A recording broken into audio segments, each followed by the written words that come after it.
मध्य प्रदेश सरकार इस माह फिर से 5,000 करोड़ रुपए का कर्ज लेने जा रही है। आज हिंदुस्तान में जितने भी प्रदेश कर्ज में दबे हुए हैं उसमें मध्य प्रदेश का नाम अग्रिम राज्यों में आता है। आपको लाडली बहना योजना का अपना एजेंडा सिद्ध करना था तो आपने उसके लिए कर्ज लिया। अधिकारियों के एहसान पर भारतीय जनता पार्टी की सरकार चल रही है। कर्जा लेना कोई बुराई नहीं है। कांग्रेस की सरकारों में कर्जा लिया, कर्जा लेकर के घी पीने का काम किया। कर्ज लेकर घी पीना, मध्य प्रदेश की सियासत इस कहावत के साथ फिर गरमा रही है। इसलिए क्योंकि प्रदेश सरकार इस माह फिर से 5,000 करोड़ रुपए का कर्ज लेने जा रही है। प्रदेश में कुल कर्ज जब प्रदेश के बजट से ज्यादा हो गया है तो कांग्रेस ने सरकार पर एमपी को कर्ज तले डुबा देने का आरोप लगाया है। इधर वित्त मंत्री जगदीश देवड़ा कांग्रेस पर ही पलटवार कर रहे हैं। आज दिखाएंगे हम आपको पूरी रिपोर्ट। नमस्कार, मेरा नाम है आशी और आप देख रहे हैं IBC 24 महाकौशल। मध्य प्रदेश का सालाना बजट 3,65,000 करोड़ रुपए का है। इसके मुकाबले 31 मार्च 2024 तक प्रदेश पर 3,75,000 करोड़ रुपए का कर्ज हो चुका था। पिछले वित्तीय वर्ष में मध्य प्रदेश सरकार ने 42,500 करोड़ रुपए का कर्ज लिया था और इस वित्तीय वर्ष यानी साल 2024-25 में एमपी सरकार 65,000 करोड़ रुपए तक का कर्ज ले सकती है। मौजूदा अगस्त माह में एमपी सरकार फिर 5,000 करोड़ रुपए का कर्ज लेने जा रही है। इस माह ये सरकार का दूसरा कर्ज होगा जिससे प्रदेश में कुल 3,80,000 करोड़ रुपए के पार हो जाएगा। कर्ज लेने की इस रफ्तार से साल 2025 तक मध्य प्रदेश पर प्रति व्यक्ति कर्ज 50,000 रुपए का हो जाएगा। लेकिन सरकार करे भी तो क्या करे?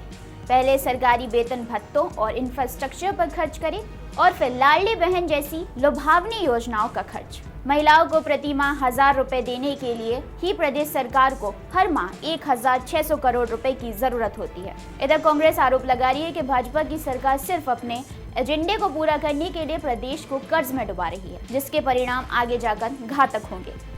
आप आज हिंदुस्तान में जितने भी प्रदेश कर्ज में दबे हुए हैं उसमें मध्य प्रदेश का नाम अग्रिम राज्यों में आता है। चुनाव के दौरान आपको लाडली बहना योजना का अपना एजेंडा सिद्ध करना था तो आपने उसके लिए कर्ज लिया। उसका दुष्परिणाम ये हुआ कि हमारे जो राज्यकर्मी हैं उनकी तनख्वाहों में लेट लतीफ़ी होती है, स्कॉलरशिप में लेट लतीफ़ी होती है। जो आउटसोर्स कर्मचारी है उनको घर बिठाया जा रहा है, लेकिन अपना एजेंडा सिद्ध रहे और उस कर्ज का जो एक बड़ा हिस्सा है वो भ्रष्टाचार की भेंट चढ़ जाए। जिन अधिकारियों के कंधे पर, जिन अधिकारियों के एहसान पर भारतीय जनता पार्टी की सरकार चल रही है, उन अधिकारियों की जेब गरम होए, आपके मंत्रियों की जेब गरम होए।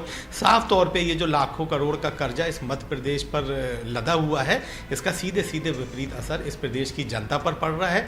उस कर्ज का इस्तेमाल 10-20% भी विकास कार्यों में नहीं हो रहा, न तनख्वाहों में हो रहा है।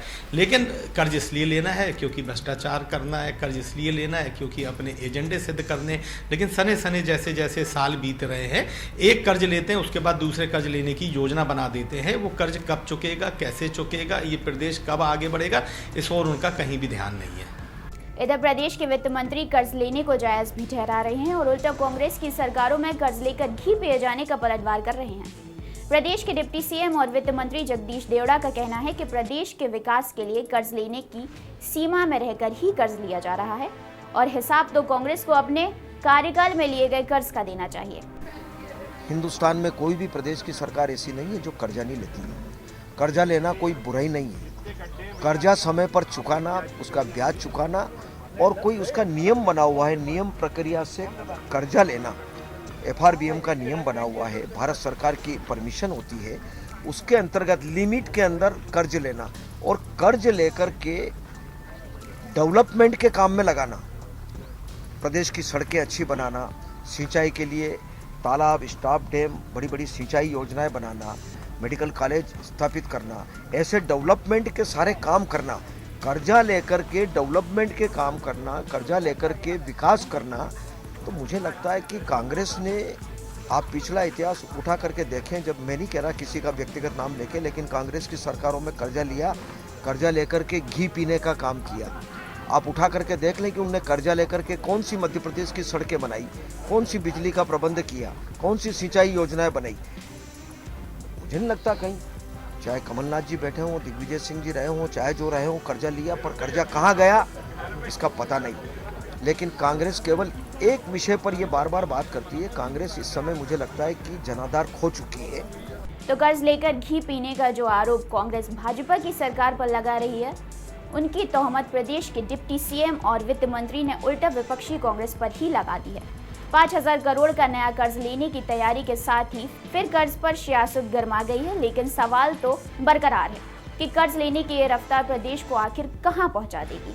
सरकार के इस कर्ज लेने पर आपकी क्या राय है, कमेंट कर हमें जरूर बताएं और ऐसी ही इन्फॉर्मेशन और अपडेट्स को जानने के लिए हमसे जुड़े रहें।